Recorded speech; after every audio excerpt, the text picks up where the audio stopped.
जज मिस्टर खुर्राना पधार रहे हैं।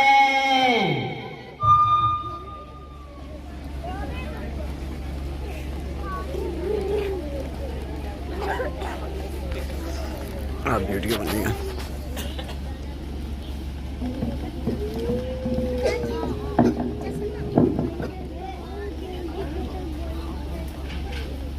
ऑर्डर ऑर्डर ऑर्डर, अदालत की कार्रवाई शुरू की जाए और साथ साथ पंडित जी और मौलवी साहब को भी हाजिर किया जाए।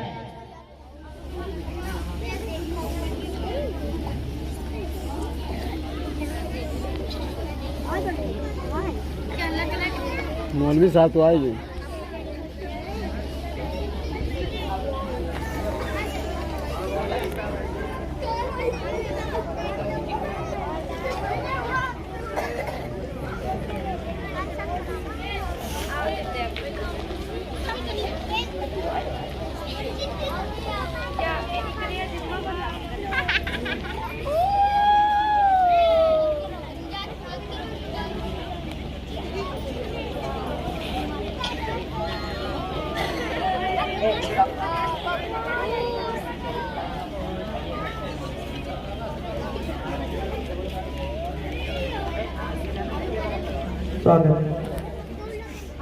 कहिए क्या कहना।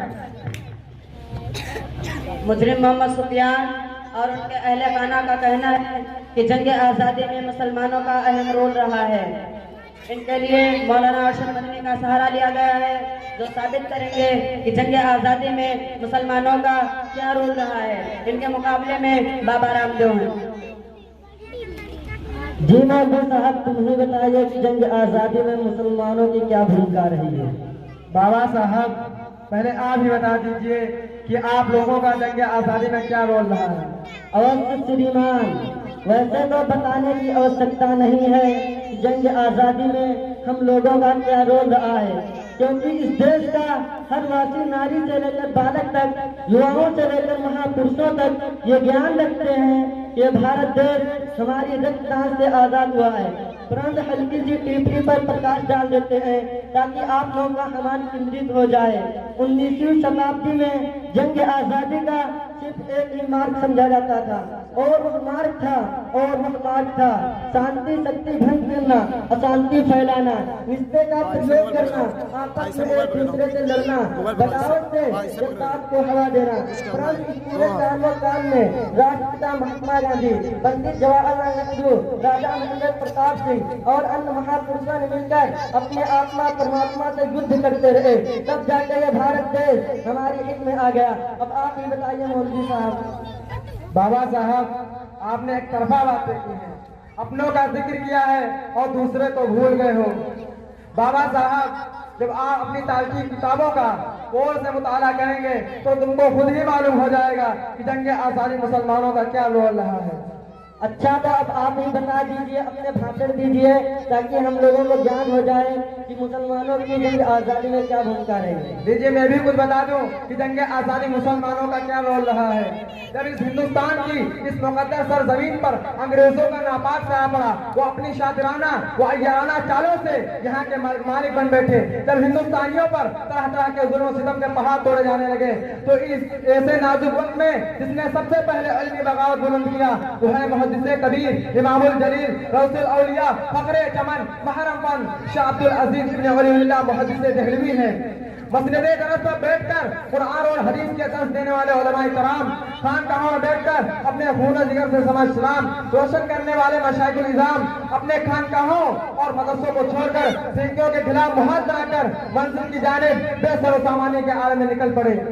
सन 1857 की जंग आज़ादी बहादुर शाह जफर की क़यादत में लड़ी गई। इस लड़ाई में हर फिरके के लोग शामिल थे।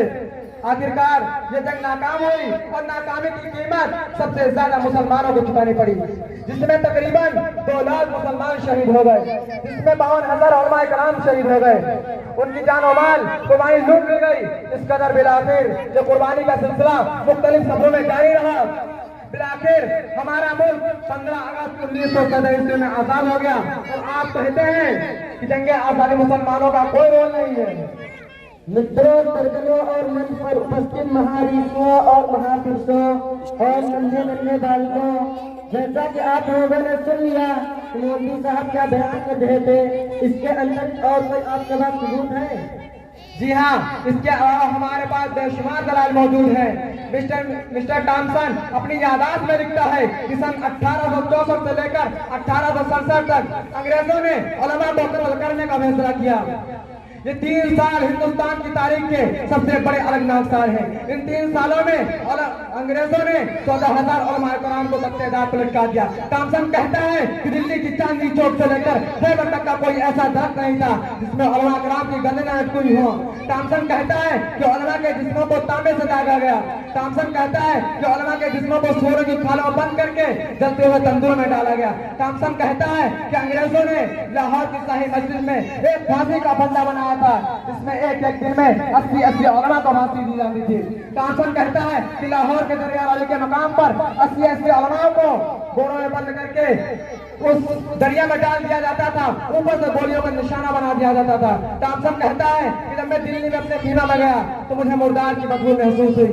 मैं अपने खीमा के बाहर जाकर देखता हूँ कि आग के अंगारे देख रहे हैं और मेरे देखते देखते 40 उलमा को बुलाया गया, उनके कपड़े उतारे गए और उन 40 उलमाए कराम को उस अंगारों में जला दिया गया।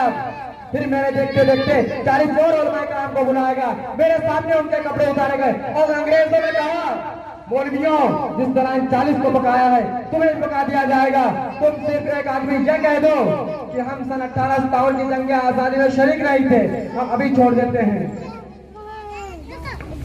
लीजिए, ये आप ही के धर्म के मानने वाले लोग लेकर साहब मौजूद हैं, आप इनसे मालूमात कर लीजिए।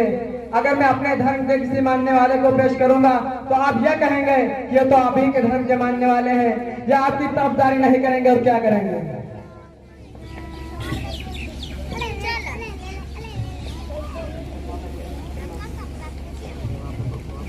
जी लेखक साहब, आप इसके बारे में कुछ ज्ञान रखते हैं? बाबा साहब, मुझे तो बहुत कुछ मालूम है कि जंग आज़ादी में मुसलमानों का क्या रोल रहा है।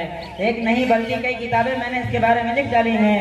शहीद बहादुर सुल्तान टीपू, सुल्तान सिराजुद्दौला, मौलाना अब्दुल कलाम आजाद, शेखुल इस्लाम, मौलाना सैयद हुसैन अहमद मदनी, मौलाना बेबंदी चोटी के मुजाहिद थे। इनके अलावा हजारों की तादाद में मुसलमानों ने अपने खून और जिगर को इस देश के लिए पेश कर दिया। इनके जिक्र के बगैर इतिहास अधूरा है। तमाम बातों पर गौर करने से पता चला है कि जंग आज़ादी में मुसलमानों का अहम रोल रहा है कि लेखक जी की बातों को और मौलाना के बयान को मद्देनजर रखते हुए हम मुजीब को रिहाई का ऑर्डर देते हैं और साथ साथ ये बता देते हैं जिन मदारिस ने हर दौर में इतनी कुर्बानियाँ दी हैं वो मदरसा इस्लामिया अरविया तालीम कुरान को दहशतगर्दी का अड्डा कैसे हो सकता है?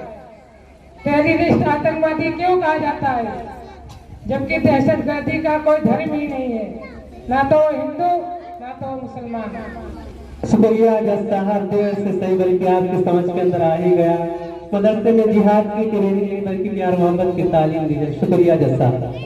ऑर्डर ऑर्डर ऑर्डर, अब अदालत की कार्रवाई खत्म की जाए।